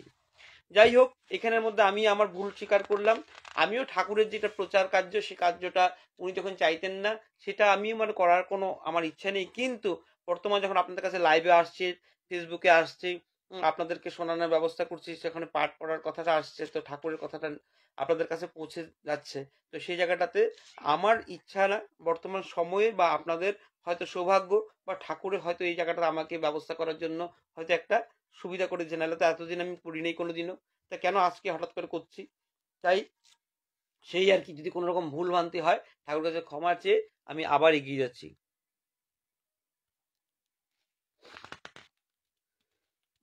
কেবল ইহাই নহে, শ্রী ঠাকুরের জীবনী সম্বন্ধে অনেক অনুসন্ধান করিয়াও তাহার জীবনের প্রথমার্ধের অনেক কথাই সঠিক জানতে পারি নাই। আমি আজীবন ইতিহাসের ছাত্র। ডক্টর ইন্দুভূষণ বন্দ্যোপাধ্যায় লিখেছেন ওনার কথাই, উনি ইতিহাসের ছাত্র এবং এ বিষয়ে তাহার একটা দুর্বলতা আছে।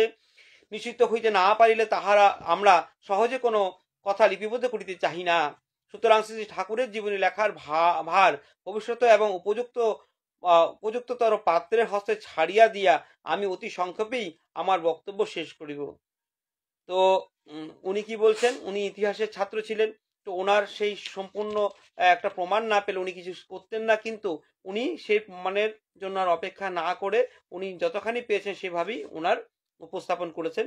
তো যাই হোক, ঠাকুরকে স্মরণ করে আমি জীবনী পাঠ করছি।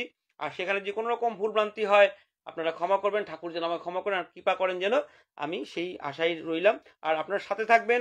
এখন ঠাকুরের জীবনী শুরু হচ্ছে, খুব ছোট আকারে, আপনারা শুনলে ভালো লাগবে। শ্রী রাম ঠাকুর কে, আর উনি মানে কিভাবে মানে ওনার কথা আসছে এখানে আপনারা বুঝতে পারবেন। রাম ঠাকুর বিশেষ সামান্যতম এখানে লেখা। আমার মনে হয় যে শ্রী ঠাকুরের পুত জীবন কাহিনী মোটামুটি 3 ভাগে বিভক্ত করা যাইতে পারে। জন্মকাল হইতে কামাখ্যা মানে আমাদের রাম ঠাকুর কামাখ্যায় অনেক এখানে লীলা আছে, সেটা আপনারা সময় সময় জানতে পারবেন। তো আমি এখন আর এগুলো বলছি না, এখন বেদবাণী আমাদের মুখ্য উদ্দেশ্য। তো এখানে 3টে ভাগে ভাগ করা হয়েছে। ঠাকুরের জন্ম থেকে সে কামাখ্যা গুরু সাক্ষাৎকার পর্যন্ত একটা প্রথম ভাগ, গুরু সাক্ষাৎকার হইতে স্থায়ীভাবে আনুমানিক 1907-1908 খ্রিস্টাব্দে দেশে ফিরিয়া আসা পর্যন্ত দ্বিতীয় ভাগ, এবং সেই সময় থেকে 1356 বঙ্গাব্দের পুত অক্ষয় তৃতীয়া তিথিতে প্রকট লীলা সম্বরণ পর্যন্ত তৃতীয় ভাগ। এটা কিন্তু আপনার বেদবাণী ভাগের কথা বলেনি, এটা হলো তার জীবনীটাকে 3টা ভাগে মানে কথা বলা হয়েছে। সেই জন্ম থেকে কামাখ্যা, যে আমাদের অসমের, ভারতবর্ষের যে অসমের কামাখ্যার গুরু সাক্ষাতের একটা প্রথম ভাগ, দ্বিতীয় হলো আপনার গুরু সাক্ষাৎকার হইতে স্থায়ীভাবে আনুমানিক 1907-08 খ্রিস্টাব্দ দেশে ফিরিয়ে আসা পর্যন্ত দ্বিতীয় ভাগ, বা তারপরে যেটা সেটা 1356 বঙ্গাব্দের পুত অক্ষয় তৃতীয়া তিথিতে প্রকট লীলা সম্বরণ মানে শেষ অব্দি, তো মানে ওনার দেহ ত্যাগ অব্দি তৃতীয় মানে ভাগ। শ্রী রাম ঠাকুর ফরিদপুর জেলার ডিঙ্গামানিক নামক স্থানে 1266 বঙ্গাব্দে মাঘী শুক্লা দশমী তিথিতে বৃহস্পতিবারে রোহিণী নক্ষত্রে আবির্ভূত হন। কি বললাম আমি? শ্রী রাম ঠাকুর ফরিদপুর জেলায়, বাংলাদেশের ফরিদপুর জেলায়, বর্তমান বাংলা, তখন তো ভারতবর্ষই ছিল, একটাই দেশ ছিল, তো অখণ্ড ভারতবর্ষ। এখন আলাদা আলাদা দেশের পরিণত হয়েছে, পাকিস্তান, বাংলাদেশ, ভারতবর্ষ, কিন্তু তখন অখণ্ড ছিল। শ্রী রাম ঠাকুর ফরিদপুর জেলায় ডিঙ্গামানিক নামক স্থানে 1266 বঙ্গাব্দে মাঘী শুক্লা দশমী তিথিতে বৃহস্পতিবার রোহিণী নক্ষত্রে আবির্ভূত হন। তাহার পিতৃদেব ছিলেন স্বর্গীয় রাধা মাধব চক্রবর্তী। রাম ঠাকুরের পিতার নাম রাধা মাধব চক্রবর্তী। উনি ছিলেন প্রকৃত সাধক এবং জগৎ পরায়ণ ছিলেন। মাতা ছিলেন কমলা দেবী, স্বর্গীয়া কমলা দেবী। অতিশয় সরল প্রকৃতি ও সেবা পরায়ণ, রন্ধন কার্যে অত্যন্ত নিপুণা ছিলেন। শ্রী ঠাকুরের মুখে ইহা শুনিয়াছি। শ্রী ঠাকুরের আবির্ভাব ও তাহার কনিষ্ঠ যমজ ভ্রাতা লক্ষণ ঠাকুর জন্ম বিষয়ে এক অলৌকিক কাহিনী প্রচলিত আছে, কিন্তু শ্রী ঠাকুরের নিজ মুখে এই বিষয়ে কিছুই শুনি নাই বলিয়া তাহা এখানে প্রকাশ করিতে দ্বিধাবোধ হইতেছে। বাবার নাম রাধা মাধব চক্রবর্তী, স্বর্গীয় রাধা মাধব চক্রবর্তী, মার নাম স্বর্গীয় কমলা দেবী। এখানে ঠাকুরে কি বলছে, তাহার মানে যমজ ভাই ছিল শ্রী শ্রী লক্ষণ ঠাকুর। তো এখানে বেশি কথা উনি শোনেন নাই বলে এখানে লিখছেনও না। এই অলৌকিক কাহিনী আছে তার জন্মের সময়। তো লক্ষণ ঠাকুরের কথা আছে, যে ঠাকুরের নিজ মুখে এই বিষয়ে বিশেষ কিছু শুনেন নাই বলিয়া তাহা প্রকাশ করিতে দ্বিধাবোধ হইতেছে। সে যাহাই হোক, ঠাকুরের বাল্যলীলা সম্বন্ধে তাহার নিকট যাহা শুনিয়াছি তাহারই কথাঞ্চিত এই স্থানে লিপিবদ্ধ করিতেছি। মোবাইল বন্ধ করো, নাহলে সাউন্ড কমিয়ে দাও, নাহলে ওই রুমে যাও, কমিয়ে দাও।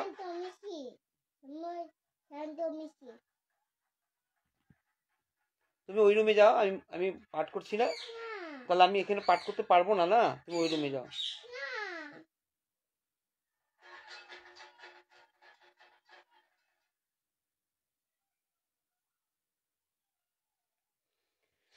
তো সে যাহাই হোক, ঠাকুরের বাল্যলীলা সম্বন্ধে তাহার নিকট যাহা শুনিয়াছে তাহারই কথাঞ্চিত এই স্থানে লিপিবদ্ধ করিতেছি।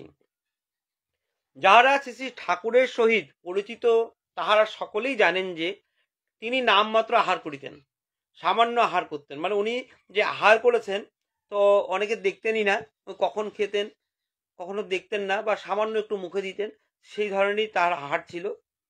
একদিন আমার প্রশ্নের উত্তর বলিয়াছিলেন যে কিছু কিছু সুদ দিলে মহাজন সন্তুষ্ট থাকে, অধিক প্রয়োজন হয় না। এই স্বভাব তাহার বাল্যকাল হইতেই ছিল। নিতান্ত পীড়াপিড়ি না করিলে সহজে কিছু খাইতে চাইতেন না। কি বললাম বুঝতে পারলেন? এখানে একটু কথাটা মানে সুন্দর একটা কথা বলেছে। উনি নামমাত্র আহার করতেন। একদিন আমার প্রশ্নের উত্তরে বলিয়াছিলেন যে কিছু কিছু সুদ দিলেই মহাজন সন্তুষ্ট থাকে, অধিক প্রয়োজন হয় না। এই স্বভাব তাহার বাল্যকাল হইতেই ছিল। নিতান্ত পীড়াপিড়ি না করিলে সহজে কিছু খাইতে চাইতেন না। তাহার মাতৃভক্তি ছিল অপরিসীম। মাকে ভীষণ ভালোবাসত, মাকে সেবা করতেন। অতুলনীয় বলিলেও অত্যুক্তি হয় না।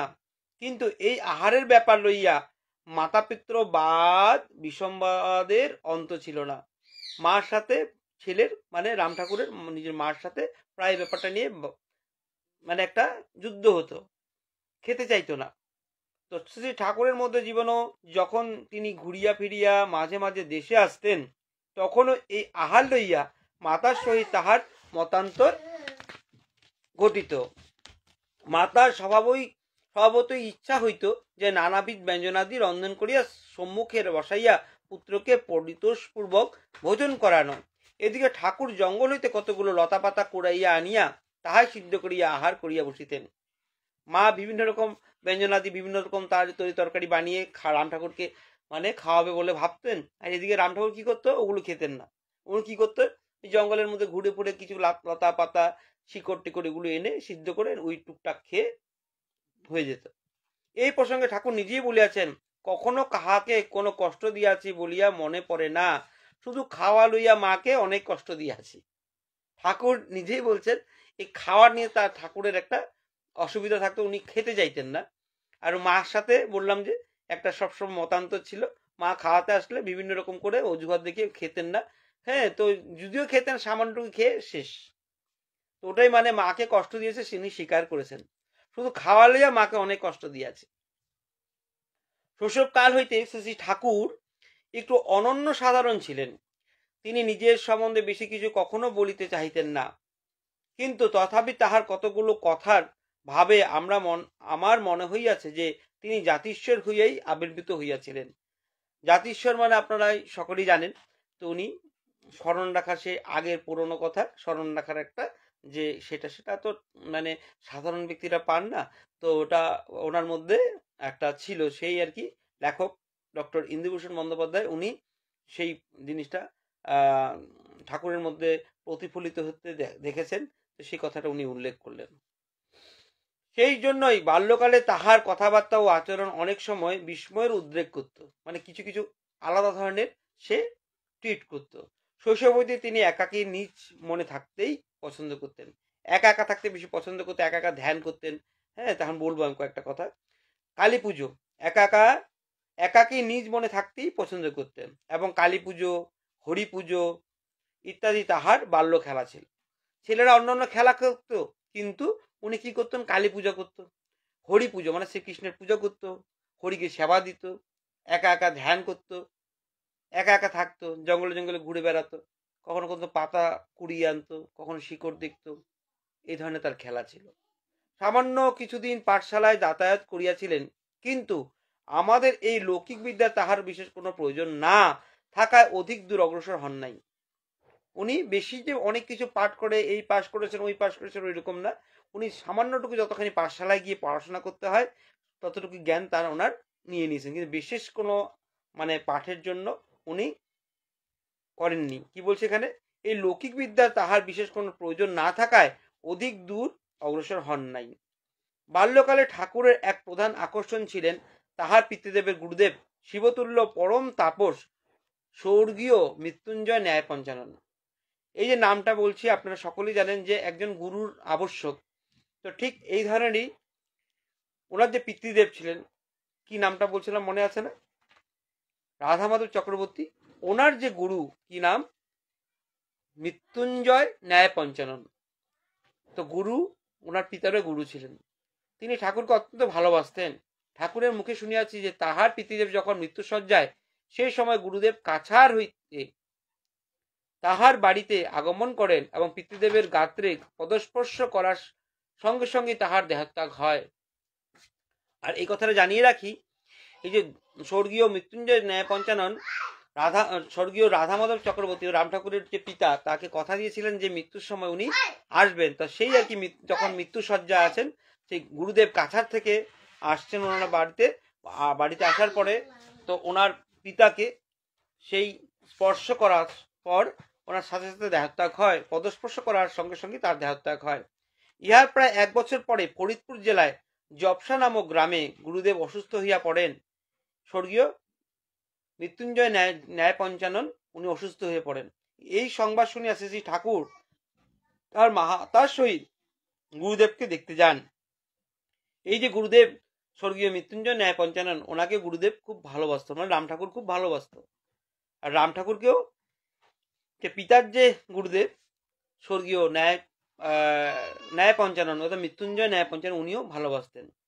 শ্রী ঠাকুর তাহার মাতার সহিত গুরুদেবকে দেখতে যান। সেই সময় গুরুদেবের দেহত্যাগ হয়, তখন ঠাকুরের বয়স 8 বছর ছিল।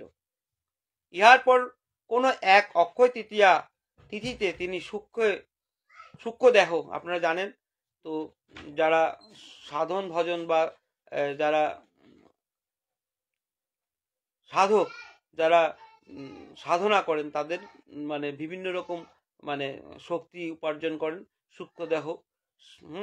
তো তিনি সূক্ষ্ম দেহে কোনো অলৌকিকভাবে দীক্ষা লাভ করেন। পরে কামাখ্যায় আর এক অক্ষয় তৃতীয়াতে গুরুদেবের সহিত স্থূলভাবে সাক্ষাৎ লাভ হয়। এই গুরুই, ঠিক আছে, আমি বলবো আমি সময় সময়, তো আপনার এখানে অতটুকু জানিয়ে রাখি।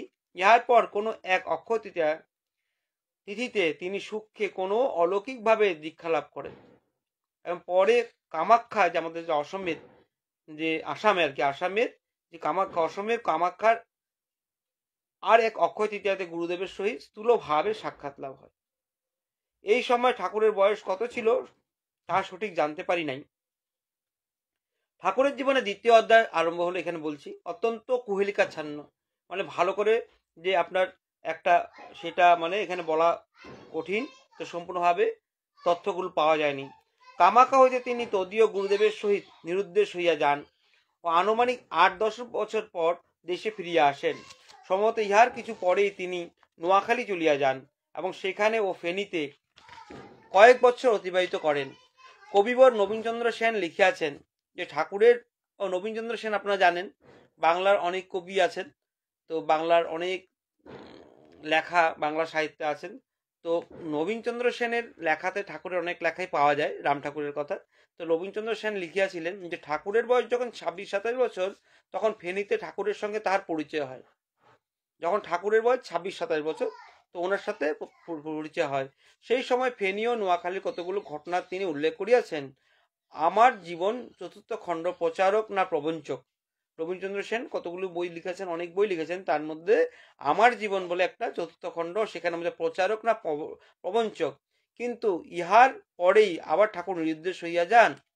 1902-1903 খ্রিস্টাব্দে কাছাকাছি কলিকাতা অঞ্চলে ফিরিয়া আসেন। এই দুইবার নিরুদ্দেশ অবস্থায় তিনি কোথায় কোথায় ছিলেন এবং কি করিয়াছেন সেই সম্বন্ধে খণ্ড খণ্ড ভাবে অনেক কথাই তাহার শ্রীমুখে শুনিয়াছি, কিন্তু ঘটনাগুলির পারম্পর্য আমার জানা নাই এবং এগুলিকে ধারাবাহিকভাবে লিপিবদ্ধ করা সম্ভবপরও নহে। অধিকন্তু অসম্ভবম ন বক্তব্যম, যেটা অসম্ভব সেটা না ব্যক্ত করাই ভালো, এই নিষেধ বাণীও আমাকে নিরন্তর করিতেছে। সুতরাং পাঠকবর্গের কৌতূহল নিবারণার্থে সামান্য দুই একটা কথা বলিয়াই আমি এই প্রসঙ্গ ত্যাগ করিব। শ্রী ঠাকুর তদীয় গুরুদেব এবং 3 জন গুরু ভাতার সঙ্গে দীর্ঘকাল হিমালয়ের নানা স্থানে পরিভ্রমণ করিয়াছিলেন। উনি মাঝে মাঝে নিরুদ্দেশ হয়ে গেছিলেন। কোথায় গেছিলেন? সেগুলো সাধনা করার জন্য হিমালয়ে চলে গেছিলেন। তো কোথায় কিভাবে গেছেন সেটা অতভাবে না বলে, তো লেখক এখানে কি বলছে, সামান্যভাবেই উনি লিখেছেন যে হিমালয়ে নানা স্থানে পরিভ্রমণ করেছেন। এতদ উপলক্ষে কৌশিকাশ্রম ভ্রমণ, কৌশিকাশ্রম আপনারা সবাই নাম শুনেছেন, ওই কৌশিকাশ্রমে উনি ছিলেন অনেকদিন।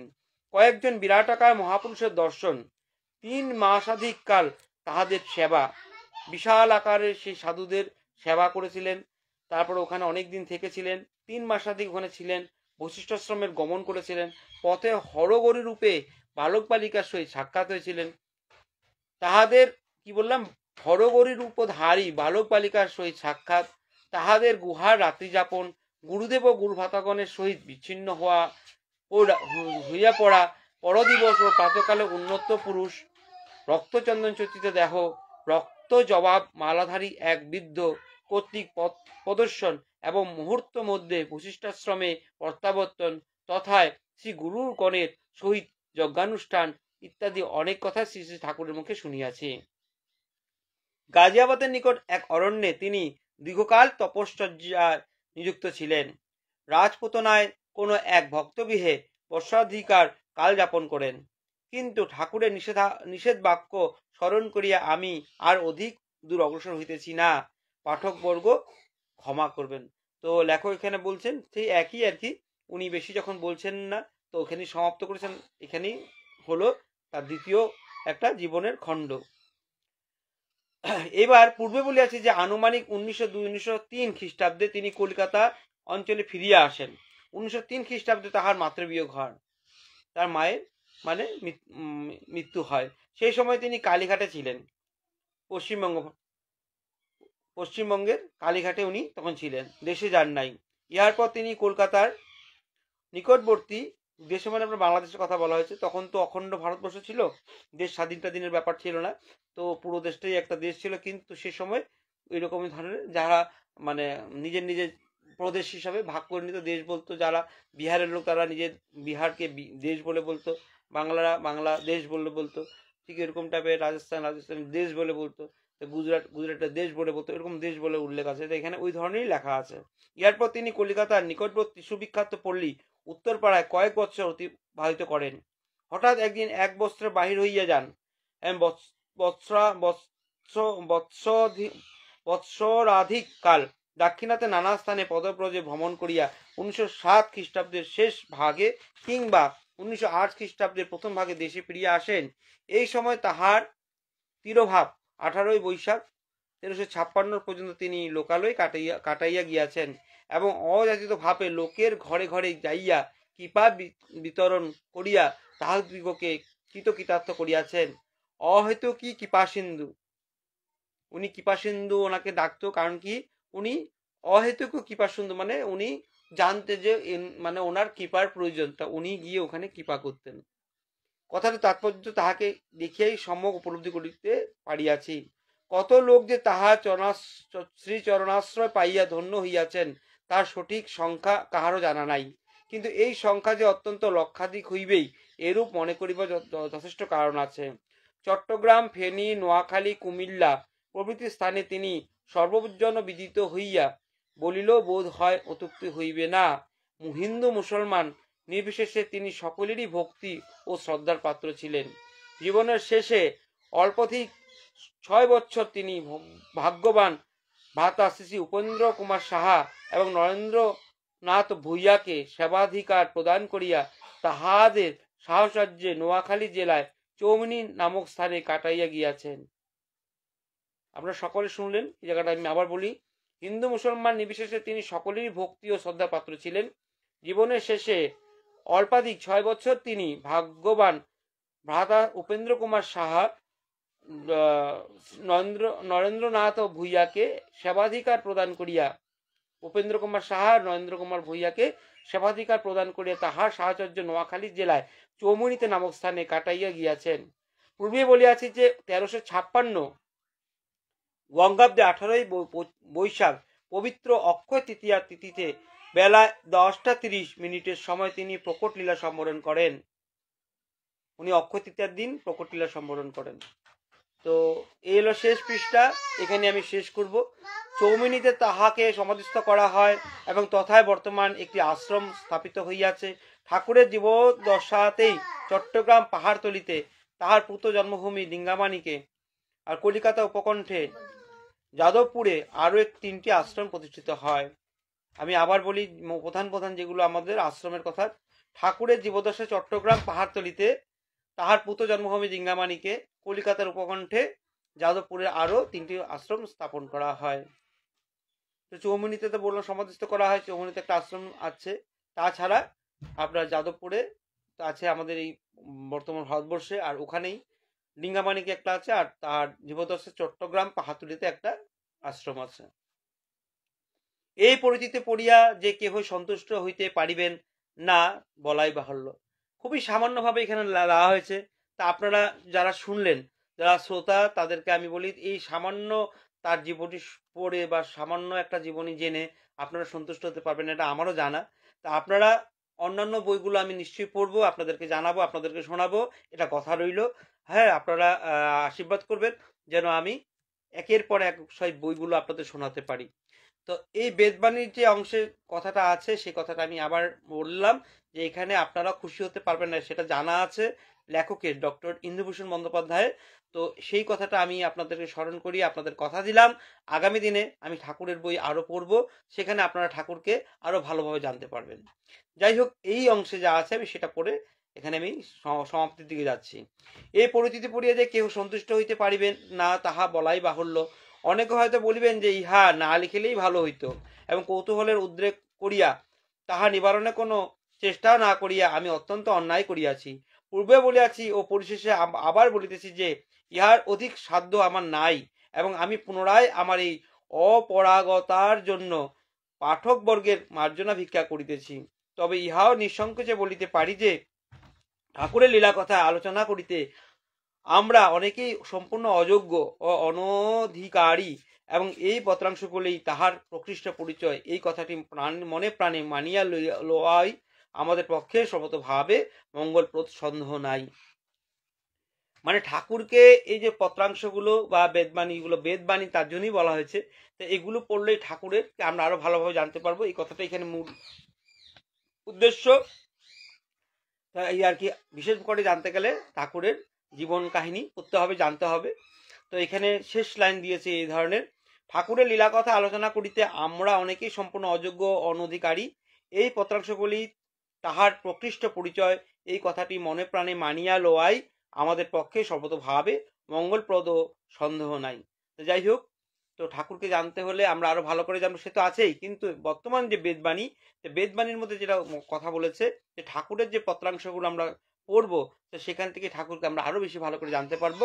তো চলুন, তো আমরা এখানে শুধু একটাই আজকে আমি এখানে পড়বো, তো বেদবাণী 1, সেটাই পড়ে আমি এখানে শেষ আজকে ঘোষণা করব, কারণ কি রাতও অনেক হয়েছে। তো একটাই বলি আমি বেদবাণীর প্রথম খণ্ডের 1 নম্বরটা আমি বলছি। যাহা ভগবান করেন তাহার হাত ছাড়ান জীবের সাধ্য নাই। লেখাগুলি এই ধরনের আছে, আপনারা দেখুন। যারা বেদবাণী দেখেছেন বা যারা বেদবাণী ইতিমধ্যে পড়েছেন তারা সকলেই জানেন যে লেখাগুলি এই ধরনের থাকে। এই যে আমি এতক্ষণ যে পড়লাম, মুখবন্ধ পড়লাম, মুখবন্ধ পড়ার পরে আমি ঠাকুরের পরিচয় পড়লাম, এই মুখবন্ধের পরে পরিচয় শেষ হলো। এ হলো আপনার বেদবাণী। বেদবাণীর 1 নম্বরটা লেখা, সেটাই আমি পড়ে এখানে শেষ করব, আর চেষ্টা করছি একটু সামান্যভাবে বুঝিয়ে দেওয়ার জন্য। এখানে বেদবাণীর প্রথম খণ্ডের প্রথম যেটা আছে 1 নম্বর, সেটা লেখা আছে, যাহা ভগবান করেন তাহার হাত ছাড়ান জীবের সাধ্য নাই। এটাই হলো কথা। তো ভগবান যা করেন সেটা মঙ্গলময়, আর সেটার থেকে কোনো জীব নিস্তার পাওয়ার কোনো সুবিধা থাকে না। তো ভগবান যা করেন হয়তো মঙ্গলময় করেন, তো ওখান থেকে সেই জীব সেখান থেকে হাত ছাড়াতে পারবেন না। তো ওনার সেই যে তার ঠাকুরের দেওয়া যে ভোগটা যা করেছেন সেটা কিন্তু তার নিতেই হবে। তো ঠাকুর এখানে বলেছেন, আমি আরেকটা কথা বলে দিই, এই যে আমি বোঝানোর চেষ্টা করছি এটা কিন্তু একটা বিরাট মানে কি বলবো অজ্ঞানীর কাজ করছি। আমি আমার যতটুকু শক্তি সেটাই কিন্তু বলছি, কিন্তু আপনারা ভাববেন আমি বলছি বারবার করে, যখন যে পড়ে তার কাছে একটা আলাদা উত্তর হয়ে আসে, আর যখন আপনারা শুনছেন আপনাদের কাছে একটা আলাদা উত্তর হয়ে আসবে, সেখানে কিন্তু কোনো দ্বিমত নাই আমার। কিন্তু এখন যে আমি পাঠ করছি, এখন আপনাদের কাছে যা বলতে চাইছি, এখন আমাকে একটা আলাদা উত্তর দিচ্ছে। কিন্তু এই একই জিনিস যখন আমি অন্য সময় পড়বো, কিন্তু আমাকে এটা আলাদা একটা উত্তর দিবে, এটা একদম মানে 100%। তা আমি 1 নম্বরটা কি বলছি, যাহা ভগবান করেন তাহার হাত ছাড়ান জীবের সাধ্য নাই। এই যে কথাটা বললাম, ভগবান আমি আমার করে বলছি কথাটা, কিন্তু যখন আপনারা শুনবেন, যখন আপনারা পাঠ করবেন না, এটা কিন্তু আপনাদের কাছে আলাদা একটা উত্তর দিবে। এই লেখাটাই আপনাদের কাছে একটা আলাদা আলো জ্বালিয়ে দিবে, জীবন পথে চলার জন্য একটা শক্তি দিবে। এটা কিন্তু 100%। এটা আমি যখন যেভাবে পড়েছি, আমি তখনই আমি উপলব্ধি করেছি যে যখনই আমি আলাদা আলাদা সেই অংশগুলি পড়তাম, বা 1 নম্বর 2 নম্বর করে আছে সিরিয়ালি, তখনই কিন্তু আলাদা আলাদা উত্তর দিতে আমাকে সাহায্য করেছে। যাই হোক, আমি 1 নম্বরটা আমি আবার বলে এখানেই সমাপ্ত করছি। তো কথাটা কি, আমার সামান্য যত জ্ঞান, সেই জ্ঞানটাই আপনাদের সাথে শেয়ার করছি। যাহা ভগবান করেন তাহার হাত ছাড়ান জীবের সাধ্য নাই। তো ভগবান যা করছেন সেটা আলটিমেটাম, মানে ওটা হবেই। আর ঠাকুর যখন করেন সেটাতে মানে আমাদের শক্তি থাকে না সেটাতে একটা চেঞ্জ করার। ঠাকুর সবকিছু ভেবে চিন্তে আমাদেরকে সেই ব্যাপারটা আমাদেরকে আমাদেরকে দেন। ভগবান যাহা করেন, ভগবান করেন, যা করছেন ভগবান, সেটার মধ্যে আমরা কিন্তু আমাদের যতই বুদ্ধি লাগাই, যতই চেষ্টা করি, সেখান থেকে কিন্তু আমরা মানে হাত ছাড়াতে মানে ওখান থেকে বার হয়ে আসতে পারবো না। ওটার মধ্যে আমরা থাকতে হবে। আর কিন্তু এই কথাটাও কথা ঠিক যে ওই জায়গাটাতে আমাদের কি করতে হবে, আমাদেরকে ধৈর্য সহকারে ওই জায়গাটা আমাদেরকে পার করতে হবে, সুখী বলুন দুঃখী বলুন। বুঝতে পারছেন কি কথাটা বললাম? যাহা ভগবান করেন তাহার হাত ছাড়ান জীবের সাধ্য নাই। তো ভগবান মঙ্গলময়, তো যা করছেন উনি হয়তো এখন সুখের ভান্ডার দিচ্ছেন বা দুঃখের ভান্ডার দিচ্ছেন, যেটাই দিচ্ছেন উনি যখন আমাদের কাছে দিয়েছেন আমাদের জন্য করেছেন। যাহা ভগবান করেছেন তাহার হাত ছাড়ান। এটা আমরা যে বার হয়ে আসবো, যদি সুখ দিয়েছেন উনি, আমি সুখটাই নিতে লাগবে। যদি দুঃখ দিয়েছে, দুঃখের ভান্ডারটা আমাদের নিতে হবে। সেটার জীবের সাধ্য নাই যে ওখান থেকে বার হয়ে আসা। আশা করি বুঝাতে পেরেছি। আমি যা বুঝতে পেরেছি তাই বোঝালাম, কিন্তু আপনারা যখন শুনবেন নিজের কানে, যখন নিজের চোখ দিয়ে যখন পড়বেন না, আলাদা আলাদা উত্তর বার হয়ে আসবে। বললাম না, আপনারা হয়তো মিলিয়ে নিচ্ছেন। সত্যি আমি আবার পাঠ করি, যাহা ভগবান করেন তাহার হাত ছাড়ান জীবের সাধ্য নাই। বুঝতে পেরেছেন? যাই হোক, এ হলো ঠাকুরের বেদবাণীর প্রথম খণ্ডের আমি আজকে শুরু করলাম। এখানের মধ্যে মুখবন্ধ কথা বললাম, এখানের মধ্যে আপনার ঠাকুরের পরিচয়ের কথা বললাম, তার সাথে একটা বেদবাণীর একটা আমি যেটা বাণী আর কি আমি পাঠ করে বললাম, আপনাদেরকে পাঠ করে শোনালাম। তো আমি আজকের আমার যেটা সাধ্যায় সেটা আমি এখানেই শেষ করছি। আমার সাথে থাকার জন্য অনেক অনেক ধন্যবাদ বন্ধুরা। আশা করি এইভাবে আপনারা আমাকে উৎসাহ দিয়ে যাবেন। আপনাদের উৎসাহে আমি উৎসাহী। আর আগামী দিন আমি আরও মানে নিয়ে আসবো, আর এই বেদবাণী কন্টিনিউ করব। হ্যাঁ, বেদবাণীটা আপনার কন্টিনিউ করবো, কারণ প্রথম দ্বিতীয় তৃতীয় খণ্ড আছে, আর অনেক ভালো ভালো লেখা আছে। এগুলো আপনারা জানতে পারলে শুনতে পারলে আপনাদের অনেক ভালো হবে আশা করি। আর আমি ওই কথাটা আমি আবার বলি, যে পাঠ করে, যে পাঠ শোনে আর যে পাঠ শোনানোর ব্যবস্থা করে, তার একই ফল হয়। তো যাই হোক, আমি এখানে সমাপ্ত করছি। তো আমার সাথে আপনারা বলুন, আর এখানে আমি শেষ করব। গুরুর ব্রহ্মা গুরুর বিষ্ণু গুরুর্দেব মহেশ্বর গুরুরেব পরং ব্রহ্ম তস্मै শ্রী গুরবে নমঃ। হে কৃষ্ণ করুণা সিন্ধু দীনবন্ধু জগৎপতে গোপীশ গোপিকা কান্ত রাধাকান্ত নমোস্তুতে। হরে কৃষ্ণ কৃষ্ণ কৃষ্ণ হরে হরে, হরে রাম রাম রাম হরে হরে। হরে কৃষ্ণ কৃষ্ণ কৃষ্ণ হরে হরে, হরে রাম রাম রাম হরে হরে। হরে কৃষ্ণ কৃষ্ণ কৃষ্ণ হরে হরে, হরে রাম রাম রাম হরে হরে। যাই হোক বন্ধুরা, এখন সমাপ্ত করলাম। ভালো থাকবেন, সুস্থ থাকবেন। আগামী দিনে আবার দেখা হবে। আমি আরো ভালো ভালো ভিডিও নিয়ে আসবো, আর সে অপেক্ষায় আপনারা থাকবেন। আশা করি আপনাদেরকে আশীর্বাদ আমি পাবো, আর ভগবানের কৃপা নিয়ে আমি এগিয়ে যাব। এখানেই শেষ করলাম ভিডিও। সুস্থ থাকবেন, ভালো থাকবেন। শুভরাত্রি।